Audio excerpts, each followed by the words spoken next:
அஸ்ட்ரோசைன் channel வாயிலாக உலகெங்கும் வாழ்ந்து கொண்டிருக்கும் சகோதர சகோதரிகளுக்கு அன்பார்ந்த வணக்கங்கள் மற்றும் வாழ்த்துக்கள். இன்றைய பதிவு 2026 மே மாத ராசி பலன்கள். இந்த மாதத்தினுடைய கிரகங்களை பார்க்கலாம். அதன்படி பார்க்கும் பொழுது மேசத்தில் சூரிய பகவானும் புதன் பகவானும் இணைவு பெற்றிருக்கு. அதாவது இந்த மே மாதம் 15ஆம் தேதி சூரியனும் புதனும் ரிஷபத்துக்கு பெயர்ச்சியாகிறது. அதே போல மே மாதம் 14ஆம் தேதி வரை சுக்கிர பகவான் ஆட்சி பலம் ரிஷபத்தில். அதற்கு அப்புறம் பார்த்தீங்கன்னா சுக்கிர பகவான் மே மாதம் 14ஆம் தேதி மிதுனத்தில் போய் அமர்ந்து கொண்டு அங்கு குரு சுக்கிரன் இணைவு பெற்றிருக்கக்கூடிய ஒரு மாதமாக அமையப்போகுது. கேது பகவான் சிம்மத்திலும் ராகு பகவான் கும்பத்திலும் வீற்றிருக்க, சனி கேது அதாவது சனி பகவானும் செவ்வாய் பகவானும் இணைவு பெற்று மீனத்தில் அமர்ந்திருக்காங்கல்லவா. அதில் செவ்வாய் பகவான் பார்த்தீங்கன்னா மே மாதம் 11ஆம் தேதி அன்று மேசத்தில் போய் அமர்ந்து கொண்டு ஆட்சி பலத்தோடு அமர்ந்து வலிமையாக பலன் தரப்போகிறார். ஸோ இந்த கிரகத்தினுடைய அடிப்படையில் இந்த மே மாதம் என்ன மாதிரியான பலன்கள், சாதகம் என்ன, பாதகம் என்ன மாதிரியான தெய்வ வழிபாடு உகந்தது என்பதை பற்றி இந்த பதிவில் நம்ம டீட்டெயிலாக பார்க்க போகிறோம். இந்த பதிவை முழுவதுமாக பாருங்கள், ஸ்கிப் பண்ணாதீங்க. கண்டிப்பாக ஏதாவது ஒரு ரூபத்தில் உங்களுக்கு யூஸ்ஃபுல்லாக இருக்குங்கிறதுல எந்தவித மாற்று கருத்தும் கிடையாது. நம்ம சேனலை நீங்கள் ஃபஸ்ட்டு டைம் பார்ப்பவர்கள் என்றால் மறக்காமல் சப்ஸ்கிரைப் பண்ணிக்கிங்க. சிம்ம ராசி அன்பர்களே, மே 2026 எப்படி இருக்க போகுது? முதலில் தொழில், வேலை, வியாபாரம் எப்படி இருக்குது இந்த மாதம் மே மாதம் அப்படின்னு பார்க்கும் பொழுது 10ஆம் இடத்தை பார்க்கணும். அந்த 10ஆம் அதிபதியாக இருக்கக்கூடிய சுக்கிர பகவான் ஆட்சி பலத்தோட ஸ்ட்ராங்காக இருக்கார். 10ஆம் அதிபதி வலிமை பெறுகிறதுன்னு அர்த்தம். அப்போ வேலை, தொழில், வியாபாரம் போயிட்டுருக்கும், நல்லதாக இருக்க போகுதுன்னு அர்த்தம். அந்த சுக்கிர பகவான் 10ஆம் அதிபதியான சுக்கிர பகவான் 11ஆம் இடத்துல போய் அமரப்போகிறார். எப்போ அப்படின்னா இந்த மே மாதம் 14ஆம் தேதி. அப்போ குரு சுக்கிரன் இணைவு பெறுகிறது. அப்போ குரு சுக்கிரன் இணைந்து பெறும்போது பொருளாதார மேன்மையை நிச்சயமாக கொடுக்கும். அப்போ 10க்குரியவன் தொழில் ஸ்தானத்தின் அதிபதியான அந்த சுக்கிர பகவான் லாபஸ்தானத்தில் போய் உட்கார்ந்துருக்கார். அப்போ நீங்க வேலை, தொழில், வியாபாரம் எதுவாக இருந்தாலும் லாபத்தை நோக்கிய உங்களுடைய செயல்பாடு இருக்கும். அதிலும் வெற்றிகரமாக இருக்கும். லாபம் கண்டிப்பாக இருக்குங்கிறதுல எந்தவித மாற்று கருத்தும் இல்லை. அதே போல உங்க ராசிநாதன் என்று சொல்லக்கூடிய சூரிய பகவான் 10ஆம் இடத்தில் வந்து அமர்ந்து கொண்டு திக்பலத்தோட வலிமையாக அமைய போகிறார். எப்போ அப்படின்னா இந்த மே மாதம் 15. இப்போ உங்க ராசிநாதன் 9ஆம் இடமான பாக்கியஸ்தானத்தில் மே 14 வரை உச்சபலத்தோட வலிமையாக இருக்கிறார். அப்போ எப்படி இருக்க போகுது? சிம்மத்துக்கு நினைச்சது செய்யலாம். என்ன ஒரே ஒரு பிரச்சனை என்ன அப்படின்னா, சனி செவ்வாய் 2 கிரகங்கள் பாவ கிரகங்கள் 8ஆம் இடத்தில் அமர்ந்து கொண்டு 2ஆம் இடத்தை பார்க்குது, வாக்குஸ்தானத்தை பார்க்குது. டக்குன்னு கோபம் வரும், ஆக்ரோஷம் வரும். அதாவது உங்களை சீண்டுவாங்க அப்படின்னு நம்ம எடுத்துக்கலாம். ஒன்று தொழில், வேலை, வியாபாரம் எங்கே இருந்தாலும் முதலில் கோபம், ஆக்ரோஷத்தை கைவிட வேண்டும். உங்களை டெம்ட் ஏற்றுவாங்க அப்படிங்கிறத ஞாபகத்தில் வைத்து கொண்டு செயல்படுங்கள். மற்றபடி உங்களுக்கு பெரிய பாதிப்பு இல்லை. கோபப்படுத்தி ஆக்ரோஷப்படுத்தி தொழிலில் ஏதாவது ஒரு நெகட்டிவ் செய்யக்கூடிய அமைப்புகள் டக்குன்னு ஒரு டிசிஷன் எடுத்துருவீங்க, இது அல்லது அதுன்னு. அப்போது அது மட்டும் கூடாது. அதே சமயத்தில் வேலையிலையும் பாருங்கள், ஏதாவது உங்களை கோபப்படுத்தி டென்ஷன் படுத்தினா வேலையை டக்குன்னு விட்டுட்டு வெளியில் வந்துடலாம் அப்படிங்கிற எண்ணத்தை கொடுக்கும். அதை மட்டும் கண்டிப்பாக கூடவே கூடாது சிம்மராசி என்பர்கள். ஏன்னா இந்த சிம்மராசி என்பர்களுக்கு இப்போது அஷ்டம சனி நடந்துட்டுருக்கு. அஷ்டம சனி நடக்கும்போது கண்டிப்பாக உங்கள் மனசு, எண்ணம், செயல், சிந்தனைகளில் ஏதாவது ஒரு வகையில் தடுமாற்றத்தையும், எதையாவது நினைத்து கொண்டு ஒரு வருத்தத்தையும், அது நடக்கலை, இது நடக்கலை, பணம் போய் அங்கே நின்றுச்சு, தொழில் சரியாக நடக்கலை, எதையாவது ஒன்று நினைத்து கொண்டு புலம்பிக் கொண்டிருக்கக்கூடிய தன்மையை நிச்சயமாக அது கொடுக்கும். பட் அதுக்குள்ளே போக வேண்டாம். நெகட்டிவ் என்று உங்கள் மனசு எது படுகிறதோ அதுக்குள்ளே போகாதீங்கன்னு தான் சொல்கிறேன். மற்றபடி இந்த மே மாதம் உங்களுக்கு தொழில் ரீதியில், வேலை ரீதியில், உத்தியோக ரீதியில் நல்ல மாற்றத்தையும் முன்னேற்றத்தை கொடுக்கக்கூடிய ஒரு மாதமாகத்தான் அமைகிறது. ஏன்னா 9, 10, 11 9ஆம் அதிபதியாக இருக்கக்கூடிய செவ்வாய் பகவான், பாக்யாதிபதியாக இருக்கக்கூடிய செவ்வாய் பகவான் இந்த மே மாதம் 11ஆம் தேதி ஆட்சி பலத்தோட ஸ்ட்ராங்காக உட்கார்ந்துருக்கார். ஏன்னா இந்த சிம்மத்துக்கு ராஜயோகாதிபதியான செவ்வாய் பகவான் பாக்யஸ்தானத்தில் ஆட்சி பெற்று அமைவதும், உங்கள் ராசிநாதன் 10ஆம் இடத்துல போய் அமர்ந்து கொண்டு திக்பலத்தோட வலிமையாக இருப்பதும், 10ஆம் அதிபதியாக இருக்கக்கூடிய சுக்கிர பகவான் குருவோடு சேர்ந்து 11ஆம் இடமான லாபஸ்தானத்தில் இருக்கிறது ஒரு அற்புதமான ஒரு அமைப்பு. நல்ல செய்திகள் எந்த அளவுக்கு ஒரு என்ன சொல்கிறது, ஒரு வலி கொடுக்குது, ஒரு வேதனை கொடுக்குதுன்னாலும் பொருளாதார ரீதியில் உயர்வை கொடுக்கக்கூடிய ஒரு நல்ல மாதம் இந்த சிம்மராசி அன்பர்களுக்கு அப்படின்னு எடுத்துக்கலாம். ஒரே விஷயம் என்னன்னா, சனி பகவான் அஷ்டமஸ்தானத்திலிருந்து 2ஆம் இடத்தை பார்க்குறார். குடும்பத்தில் சண்டை சச்சரவுகள் கண்டிப்பாக கூடாது, விட்டு கொடுத்து போகணும். கண்டிப்பாக குடும்பத்தில் கணவன் மனைவிக்குள்ளே நீங்கள் என்னதான் நல்லது செஞ்சாலும் ஒரு சின்ன கருத்து வேறுபாடு, சின்ன சண்டை வராமல், உங்கள் மனசில் சின்ன ஒரு காயப்படுத்தாமல் இருக்கவே இருக்காது. கண்டிப்பாக அது நடந்திருக்கும். அதில் எந்தவித மாற்று கருத்து இல்லை.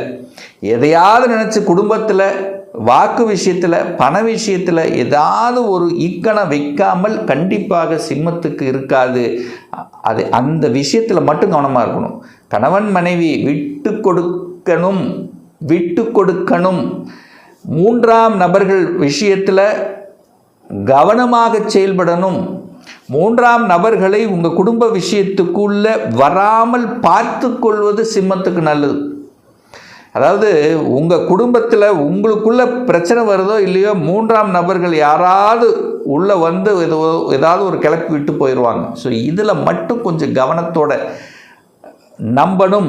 கணவன் ஆக இருந்தால் மனைவியும், மனைவியாக இருந்தால் கணவன் நம்பணும்.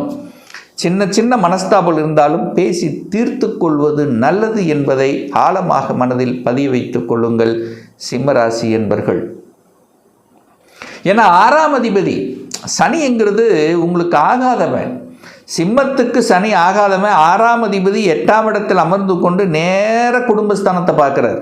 குடும்பஸ்தானத்தை பார்க்குறார், வாக்குஸ்தானத்தை பார்க்குது, பணஸ்தானத்தை பார்க்குது, நேராக 10ஆம் இடமான தொழில் ஸ்தானத்தை பார்க்குறார்.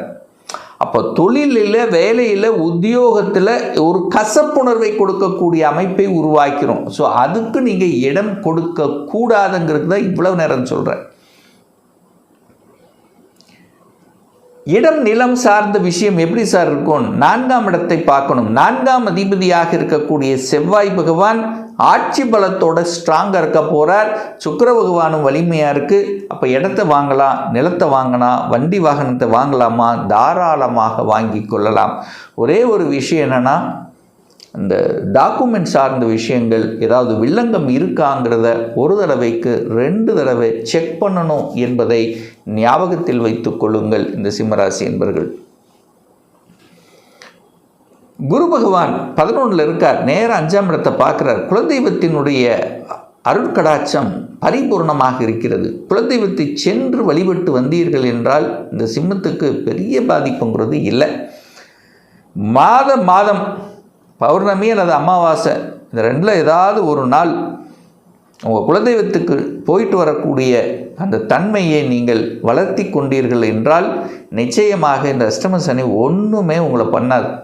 மன ரீதியில் இருந்து வந்த பிரச்சனைகள், உங்கள் மன கஷ்டங்கள் அத்தனையும் போக்கிவிடும். இதில் எந்தவித மாற்று கருத்தும் கிடையாது. அப்போ சிம்மராசி என்பவர்கள் குலதெய்வத்தை கெட்டியாக பிடித்து கொள்ள வேண்டும் என்பது தான் இந்த இடத்துல சொல்கிறேன். சுப காரியங்கள் சில தடைகள் இருக்குது சார். கண்டிப்பாக சில தடைகள், தாமதங்கள் இருக்கும். அஷ்டமசனி காலத்தில் ஏதாவது ஒரு தொந்தரவு நடக்கும். ஆனால் தடைகள் தாமதம் தான் இருக்குமே ஒழிய திருமணம் நடக்காது அப்படிங்கிற அமைப்புங்கிறது எல்லாம் இல்லை. திருமணம் தங்கு தடை இல்லாமல் நடக்கும்.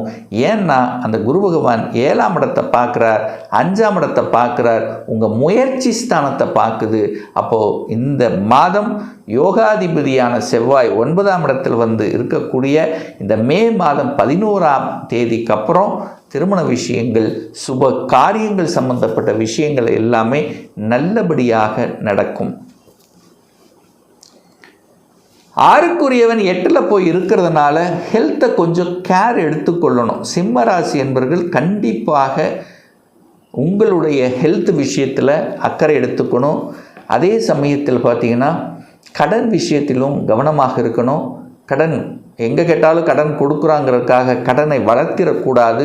கடன் வளர்க்கக்கூடிய தன்மை கொடுக்கறதுனால ஹெல்த் விஷயத்திலும் கடன் விஷயத்திலும் எதிர்ப்பு, பகை, வம்பு, வழக்கு சம்பந்தப்பட்ட எந்த ஒரு நெகட்டிவ் விஷயத்துக்குள்ளே போகக்கூடாது அப்படிங்கிறத ஆழமாக மனதில் பதிய வைத்து கொள்ளுங்கள்.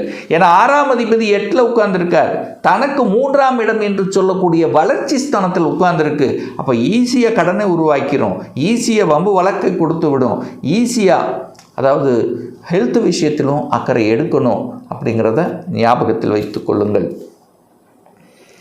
சார், வெளியூர் வெளி மாநிலம் செல்லக்கூடிய தன்மை இருக்கா? கண்டிப்பாக உண்டு. இந்த மே மாத இறுதியிலிருந்து நீங்கள் ஆசைப்பட்ட வெளியூர் வெளி மாநிலம் அந்நிய தேசம் சென்று வரக்கூடிய யோகங்கள் மிகுதியாக தென்படுகிறது. மே மாதம் இறுதியில், அதுவும் குறிப்பாக குரு பெயர்ச்சி அடைந்த பிறகு உங்களுக்கு அந்த வெளிமாநில வெளிநாட்டு தடை நிவர்த்தியாகிறது.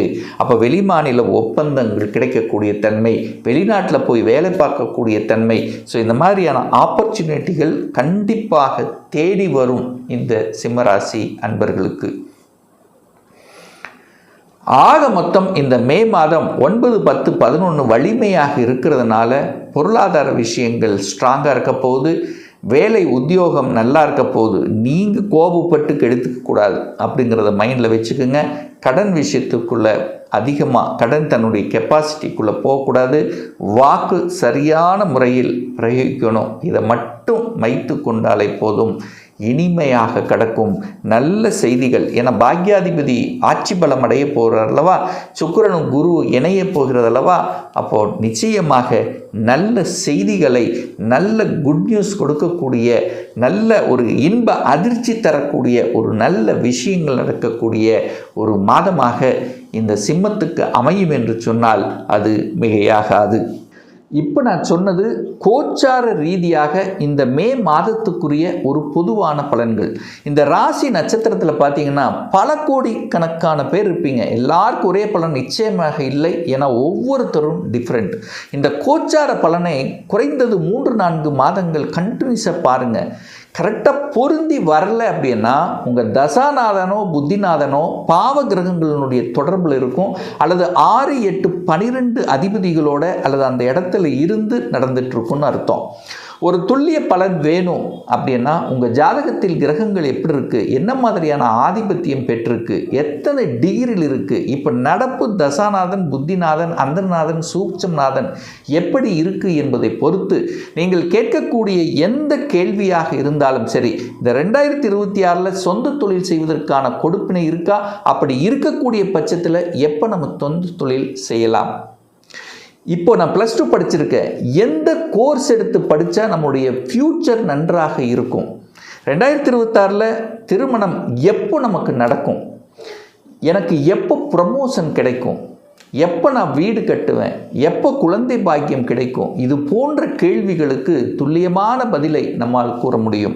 ஒரு பர்சனல் கன்சல்டேஷன் எடுத்துக்கணும், ஒரு சுய ஜாதகம் பார்க்கணும் என்று விருப்பப்படக்கூடிய அன்பர்கள் டிஸ்பிளே தெரியக்கூடிய நம்பருக்கு வாட்ஸ்அப் மூலமாகவோ ஃபோன் கால் மூலமாகவோ தொடர்பு கொண்டு அப்பாயின்மெண்ட் பெற்றுக்கொண்டு நேரடியாகவோ அல்லது ஆன்லைன் மூலமாகவோ கன்சல்டேஷன் எடுத்துக்கலாம். நம்மளுடைய அலுவலகம் கோயம்புத்தூரில் அமைந்துள்ளது. அதாவது கோயம்புத்தூரில் இருந்து மேட்டுப்பாளையம் செல்லும் வழியில் வெள்ளக்கிணர் பிரிவு பக்கத்தில், அதாவது அன்னபூர்ணா ஹோட்டலுக்கு அருகில் அமைந்துள்ளது. பிரியர் அப்பாயின்மெண்ட் வாங்கிட்டு நேரடியாக கன்சல்டேஷன் எடுத்துக்கலாம். நம்ம சேனலை நீங்கள் ஃபர்ஸ்ட் டைம் பார்ப்பவர்கள் என்றால் மறக்காமல் சப்ஸ்கிரைப் பண்ணிக்கிங்க. பக்கத்தில் இருக்கக்கூடிய பெல் பட்டன் மற்றும் ஆல் நோட்டிஃபிகேஷனை கிளிக் பண்ணும்போது நான் போடக்கூடிய அடுத்தடுத்த பதிவுகள் உங்களுடைய நோட்டிஃபிகேஷனில் வந்து சேரும். இந்த ராசி நட்சத்திர நேயர்கள் அனைவரும் வாழ்க வளர்க வளம் பெறுக என்று எனது வாழ்த்தினை தெரிவித்துக் கொண்டு விடைபெறுகிறேன். நன்றி, வணக்கம், வாழ்த்துக்கள்.